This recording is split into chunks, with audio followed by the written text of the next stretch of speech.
5 minutes to summarize her opening statement. Chairman Green, Ranking Member, pardon me? Chairman Green, Ranking Member Thompson, and distinguished members of the committee, I'm Rebecca Kiessling. I'm a mother. I'm the mother to Caleb and Kyler, as well as 3 teenage daughters. Our family's been through a lot. I lost my 2 sons. Caleb was age 20 and Kyler was age 18 on July 29th of 2020. It was absolutely a perfect storm. There was also a 17-year-old girl, Sophia Harris, who died along with them. And the drug dealer, Lorenzo Brabo, was spared by Narcan. And he ended up getting 8 to 15 years for killing 3 people. Because to the law enforcement, this was a breakthrough case. My former law partner, her husband is a sheriff deputy, he's a detective in the next town over. He tells me he's got a stack. Every day there's a stack of dead people. And there's no leads. But in our case, there was a lead. The drug dealer was there, and he was another addict. And so because he survived, they had leads to who he got it from, and they actually could try to start tracing it back. And the law enforcement made it clear to me that this fentanyl came from Mexico. It came from our southern border. I didn't know what fentanyl was. I didn't know what Narcan was. I had heard of the opioid epidemic. I thought, people are getting prescription drugs and getting addicted and then getting it on the streets and that it affects their ability to work. I didn't know that people were dying. I didn't know that my boys were taking anything that could kill them. They didn't think that they were either. They thought that they were safe with pills, and I'm going to read some statements from my sons that they wrote shortly before their deaths, and you'll see that that's exactly the case. But the government knew. The government's known for years and years. The year my son Caleb was born, 2020, there were roughly 20,000 drug-related deaths in the United States. The year they died, it was 2000, it was the year he was born. And the year that they died, 2020, there were over 100,000. For 2021, almost 110,000. The CDC I saw yesterday says that fentanyl deaths rose 22% from 2020 to 2021. I mean, it's unbelievable. You would think that one death from fentanyl coming across our southern border would be enough to sound the alarm. And my kid's story was high profile because 3 young people died. There was another child from our hometown who died the same day. It wasn't in the news. You don't hear about it because it was just one death. So it wasn't like extraordinary. I found out from the funeral home that they have tons of these cases regularly. I'm from Rochester Hills, Michigan. We were, in Money Magazine, ranked in top 10 cities live in America a few years ago. Our school is top 5 in Michigan. But this all started at the schools. And the law enforcement are doing all they can, but they usually don't have leads. You have to stop it from its source. Now, if we had Chinese troops lining up along our southern border with weapons aimed at our people, with weapons of mass destruction aimed at our cities, you damn well know you would do something about it. We have a weather balloon from China going across our country. Nobody died, and everybody's freaking out about it. But 100,000 die every year, and nothing's being done. Not enough is being done. Numbers are going up, not down. And you talk about children being taken away from their parents. My children were taken away from me.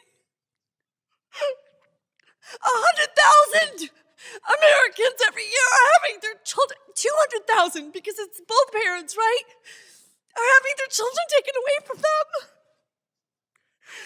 This should not be politicized. It's not about race. Fentanyl doesn't care about race. You talk about welcoming those crossing our border, seeking protection. You're welcoming drug dealers across our border.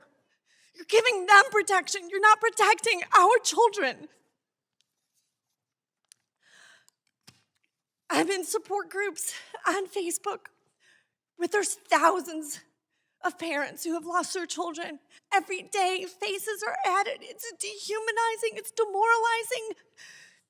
There's parents who are, they paint the chairs purple, and they kind of make shrines for their children.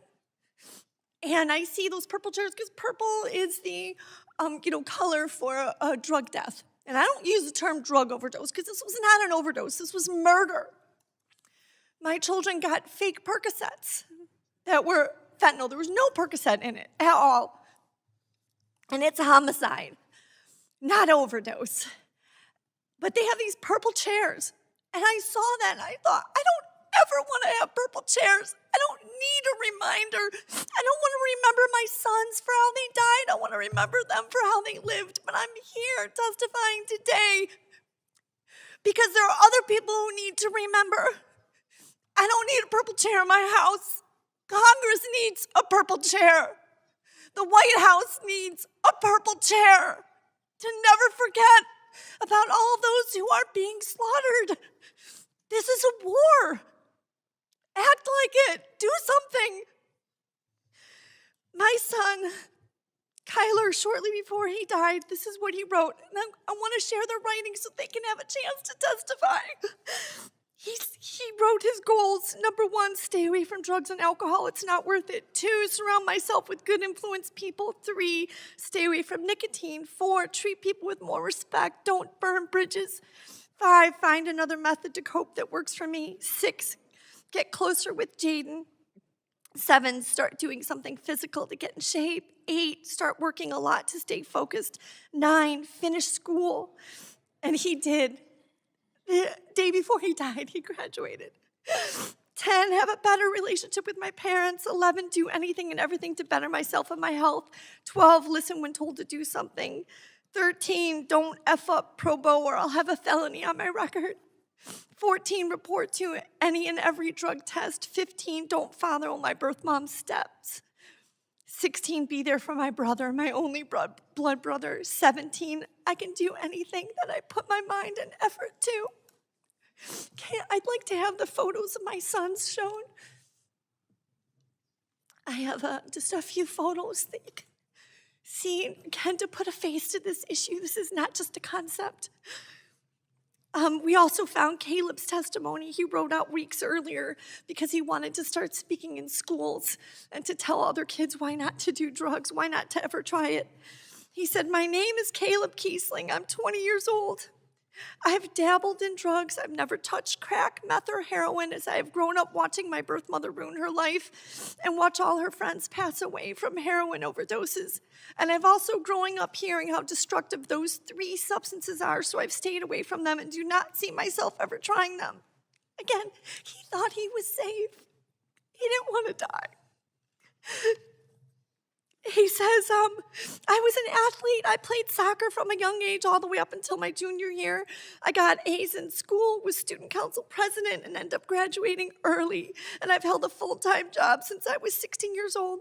I'm extremely intelligent. I have my parents to thank for that, as they stressed I keep my nose in a book, teaching me that knowledge is true power and is the only thing nobody can ever take from you. Before I got caught, I had already realized that my life needed to change. I'd been in the process of signing on with the Navy. I scored in the 90th percentile on the PCAT test. I have too many routes available to me not to succeed. So even if the military is in my path, I'm going to have a good future. I can feel that in my bones. I'm built to succeed, and my issues have only made me stronger. My shortcomings don't even begin to define who I am, and don't even begin to speak to what I've been through and overcame. I can only claim just a little credit for it because it's by the Lord's grace and protection that I'm alive and here to tell my story. He has watched over my whole life, even when I refused to accept his presence and existence. Rebecca, we're gonna need to move to our next witness, okay? I know you're, I can't imagine. None of us here can imagine. I'm so sorry. But there will be questions, and you'll get to share more in a moment, okay? Okay, thank you. Sheriff Lamb, I now